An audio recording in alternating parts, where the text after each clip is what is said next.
जब इंसान मर जाता है तो उसके जिस्म से भूख क्यों निकलती है?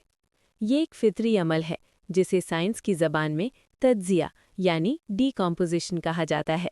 जैसे ही इंसान की मौत वाक़ई होती है, जिस्म के हिफाजती निज़ाम यानी इम्यून सिस्टम काम करना छोड़ देते हैं, जिसके बाद बू पैदा होने के चंद अहम मराहिल शुरू होते हैं। नंबर 1, खलियात का टूटना यानी ऑटोलाइसिस।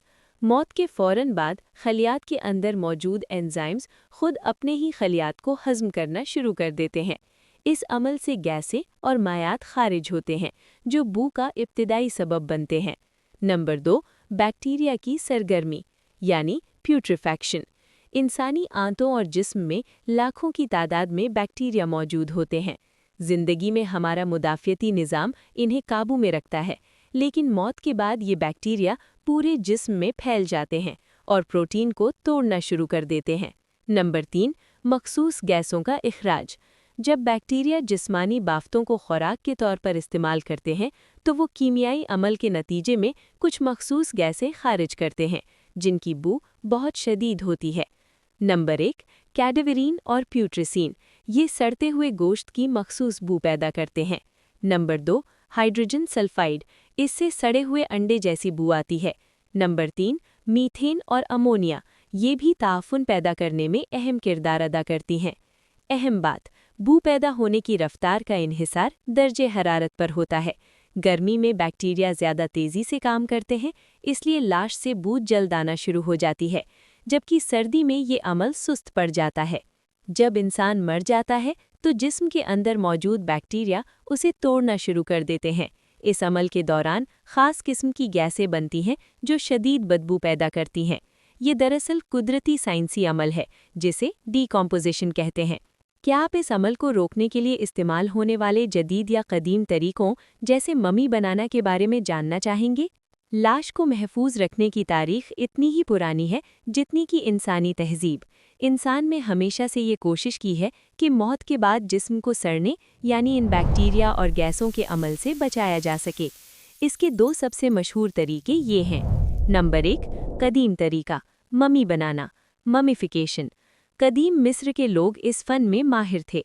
उनका मकसद जिस्म से नमी को मुकम्मल तौर पर ख़त्म करना था, क्योंकि नमी के बिना बैक्टीरिया जिंदा नहीं रह सकते। नंबर 1, अंदरूनी आज़ा निकालना। सबसे पहले वो दिल के अलावा तमाम नर्म आज़ा यानी दिमाग, जिगर, फेफड़े निकाल देते थे, क्योंकि ये सबसे पहले सड़ते हैं। नंबर 2, मेट्रिन नमक।